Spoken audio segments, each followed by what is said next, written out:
Sí, bienvenidos a esta exploración. Hoy nos vamos a sumergir en un tema que, bueno, es fascinante y complejo a partes iguales. La teoría del enigma reptiliano. Tenemos como base un análisis, una tesis, que profundiza en los supuestos orígenes, la influencia, la simbología oculta de estos seres, y los conecta con ideas de un control global. Exacto. Nuestra misión hoy es intentar desenredar un poco esta madeja, ¿no? Esta red de teorías, de relatos. Vamos a ver de dónde sale esta idea, que afirma exactamente cómo interpreta ciertos símbolos. Es, yo creo, una forma de entender un mito moderno muy potente. Sin duda. Porque, a ver, la figura de la serpiente es universal, eso lo sabemos. A menudo es el antagonista o el portador de un conocimiento prohibido, ¿no? Sí, está en todas partes. Pero ¿cómo se pasa de eso a creer en una raza humanoide reptiliana inteligente que opera desde las sombras? Vale, pues vamos a intentar desgranar esto. La tesis arranca fuerte, vinculando los orígenes de estos supuestos seres nada menos que con Satanás. ¿Cómo establece esa conexión? Bueno, a ver, en la perspectiva que presenta esta tesis, y es importante recalcar que hablamos de su interpretación, lo que hace es releer textos judio-cristiano y también apócrifos. Pero no ve a Satanás como el ángel caído típico, ¿sabes? Sino más bien como, digamos, el líder o incluso el creador de una raza de seres reptilianos. Creador. Sí, y los describe como interdimensionales, o sea, que pueden operar más allá de nuestra realidad tridimensional. Se apoyan muchísimo, en tomar literalmente eso de la serpiente antigua del Apocalipsis. Ah, claro. La interpretación literal. Exacto. Y el propósito que se le atribuye a esta raza reptiliana sería, pues, oponerse a un supuesto plan divino y buscar establecer su propio dominio. Y la forma de hacerlo, la infiltración, la corrupción de otras civilizaciones, incluida la nuestra, claro. Entendido. Vale. Y el primer contacto que postula esta teoría sería en el mismísimo Edén.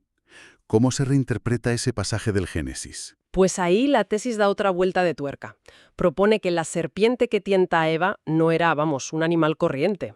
No una serpiente del zoo, digamos. No, no.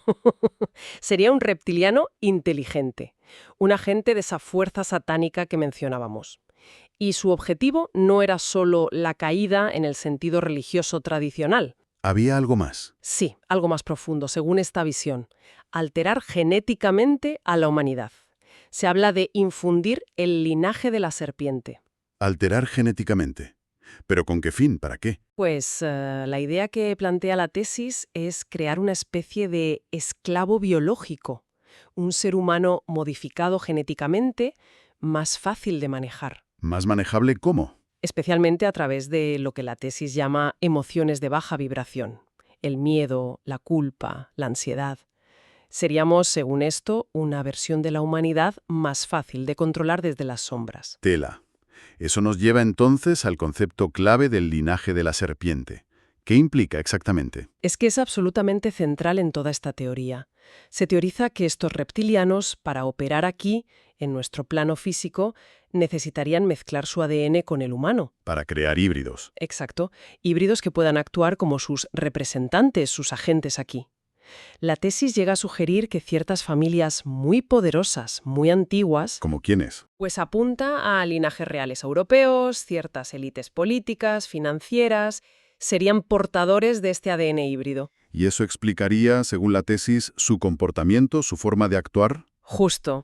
Explicaría esa supuesta desconexión emocional con el resto de la gente, esa aparente frialdad, esa sed de poder que a veces se percibe. Ya. Es una forma, digamos, de dar sentido a esa percepción de que las élites a veces operan con una lógica distinta, casi como si no fueran del todo humanos.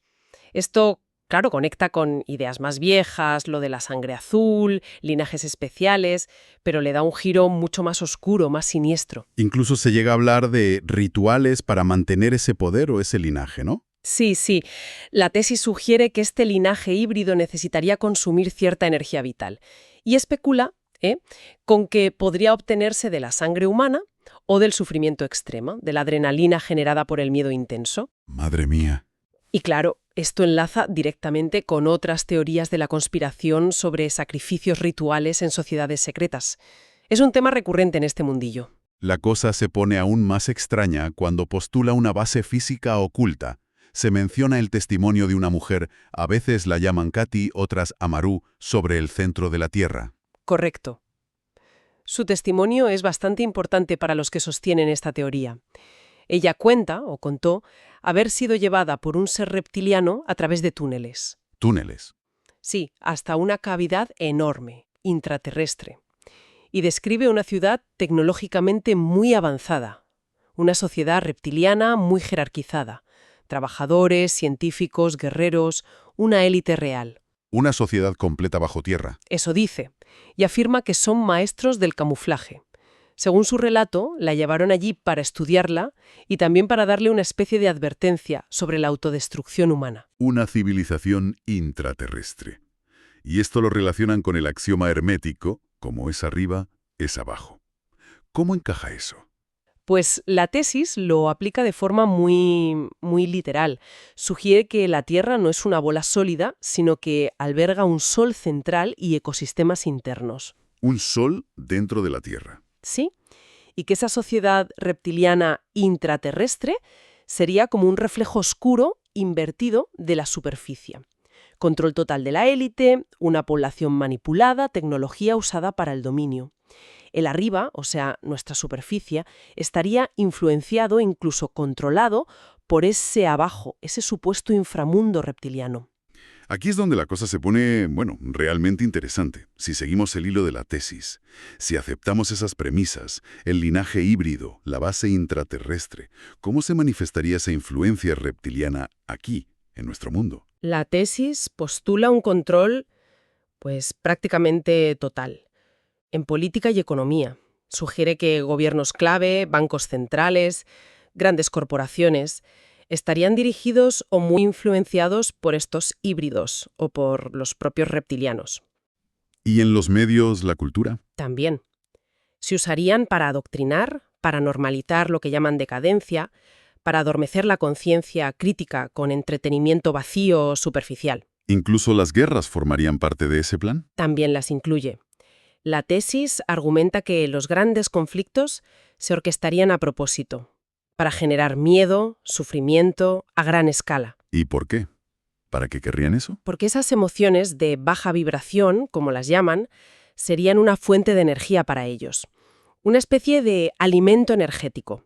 Es una visión donde los grandes eventos mundiales no son casuales, sino parte de un plan mayor, de control, no solo físico, sino energético y psicológico. Duf. Y la simbología oculta, eso también es clave en estas teorías. Se analiza mucho el símbolo de la medicina, el taduceo. Sí, y el análisis que presenta la tesis es muy detallado, fíjate. Primero, distingue claramente entre el caduceo de Hermes, que es la vara con dos serpientes entrelazadas y alas. El que vemos a veces. Exacto. Y el báculo de Asclepio, que solo tiene una serpiente y no tiene alas. La tesis argumenta que el caduceo, el de las dos serpientes, fue adoptado erróneamente, pero de forma intencional, por el cuerpo médico del ejército de EUV allá por 1902. ¿Y por qué sería intencional ese supuesto error? ¿Qué querría decir? Pues según la tesis, porque Hermes no solo era patrón de los médicos en algunas tradiciones, sino también de los comerciantes y de los ladrones. Y guía al inframundo. Vaya combinación. Alas, su dominio, su poder. Así que el caduceo no simbolizaría la curación real, sino el sistema de control de la salud. Es fascinante cómo cogen símbolos familiares y les dan la vuelta para que encajen en la narrativa. Es darle una vuelta completa al símbolo. Totalmente. E incluso el báculo de Asclepio, el símbolo que sí es tradicionalmente médico, también lo reinterpretan. Dicen que esa única serpiente podría ser la energía kundalini, pero una versión reptiliana, controlada por la élite, que sería el bastón. O sea, el dominio sobre la fuerza vital humana. ¿Y cómo encaja la industria farmacéutica moderna, la Big Pharma? En todo esto. Pues la tesis la vincula directamente, claro. Argumenta que el objetivo principal de Big Pharma no sería curar, sino cronificar enfermedades, crear dependencia. ¿Para ganar más dinero? Para eso y para mantener el control. Que suprimiría curas naturales, más baratas o no patentables, para beneficiar sus productos. Y que a través de fármacos, vacunas y demás, buscaría alterar la química humana. ¿Alterarla cómo? Para suprimir lo que llaman la vibración espiritual, para debilitar al individuo, hacerlo más dócil, más susceptible al control mental y energético de estos supuestos reptilianos. La serpiente médica, en esta visión, no ofrece la liberación, sino una cura que te hace dependiente. La tesis también dice encontrar rastros en el mundo artístico. Habla de algo llamado smogging. ¿Qué es eso? Sí, smogging sería algo así como restregártelo por la cara, burlarse en tu propia cara. La idea es que artistas que estarían controlados por este linaje reptiliano insertarían simbología de forma sutil o no tan sutil en sus trabajos. ¿Simbología como qué? Pues ojos de reptil, escamas, gestos con la lengua como si fuera bífida. En vídeos musicales, en la moda, en actuaciones, sería como una burla oculta a las masas que no se dan cuenta. ¿Y se dan nombres? Bueno, la tesis menciona que figuras como David Icke, que es uno de los grandes divulgadores de esta teoría, señalan a familias como los Rothschild, los Rockefeller, los Bush y a altos ejecutivos de la industria del entretenimiento y las finanzas como parte de esta red. Entiendo. Hay otro testimonio que se menciona a menudo para reforzar la idea de bases subterráneas y acuerdos secretos. El de Phil Schneider. Phil Schneider es una figura central en estos relatos, sí. Él afirmó ser un ingeniero geológico que había trabajado en proyectos secretos del gobierno en bases subterráneas secretas, las llamadas DUMBs, Deep Underground Military Bases. ¿Y qué contó? Describió un supuesto enfrentamiento muy violento en 1979 en Nuevo México. Dijo que al perforar para construir una de estas bases, se toparon con una caverna llena de reptilianos hostiles de gran tamaño. Un enfrentamiento armado. Sí, un tiroteo. Contó que hubo bajas humanas y que él mismo resultó herido por un arma de plasma que le desintegró varios dedos. Es un relato muy gráfico. Y denunció algo más, ¿verdad? Aparte del enfrentamiento. Sí, denunció la existencia de tratados secretos entre el gobierno de Estados Unidos y ciertas razas extraterrestres, incluidas estas reptilianas. Acuerdos que supuestamente permitirían abducciones de seres humanos a cambio de tecnología avanzada. Eso es muy grave. Gravísimo. Y su muerte en 1996, que oficialmente fue un suicidio, es vista por todos los teóricos de la conspiración como un asesinato. Para silenciarlo, claro. Su historia alimenta enormemente la idea de una conspiración gubernamental profundísima y de una presencia física real de estos seres. Entonces, recapitulando un poco todo esto que expone la tesis, tenemos orígenes vinculados a Satanás, un linaje híbrido infiltrado en las élites, bases subterráneas, un control global a través de la política, la economía, los medios, simbolismo oculto por todas partes. ¿Cuál sería el propósito final? El objetivo último de toda esta enorme operación reptiliana, según la tesis. Pues se describen como dos niveles de propósito. Uno ancestral, digamos, dominar completamente la Tierra y todos sus recursos, incluida la propia humanidad, y establecerse ellos como los nuevos dioses. Y un propósito más actual, más inmediato. Exacto. Un propósito actual que sería implementar el famoso nuevo orden mundial. El nuevo orden mundial. ¿Cómo lo define la tesis en este contexto reptiliano? Pues como un sistema de control totalitario a escala global. Y esto implicaría, siempre según la tesis, varias cosas muy concretas.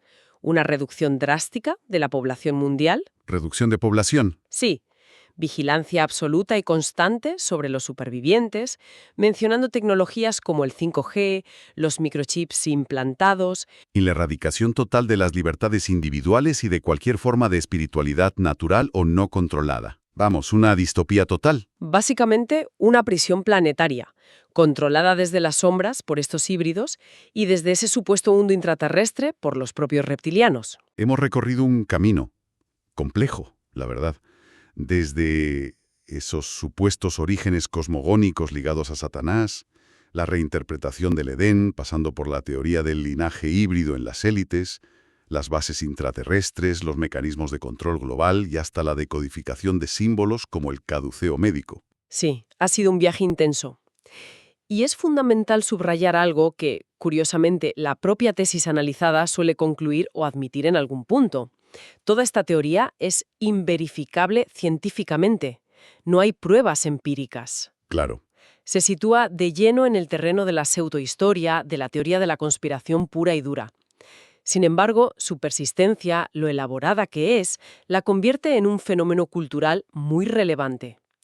La pregunta es ¿por qué? ¿Por qué resuena tanto en tanta gente? Es una buena pregunta. ¿Qué sugiere la propia tesis o el análisis sobre por qué tiene tanto tirón? Pues sugiere que funciona como un síntoma de la desconfianza tan grande que hay hoy en día hacia las instituciones, hacia el poder establecido, también de esa perfección muy extendida de que hay un poder invisible manejando los hilos. Y una forma de buscar explicaciones. Exacto. Es una búsqueda de narrativas que den sentido a un mundo que percibimos como caótico, como injusto.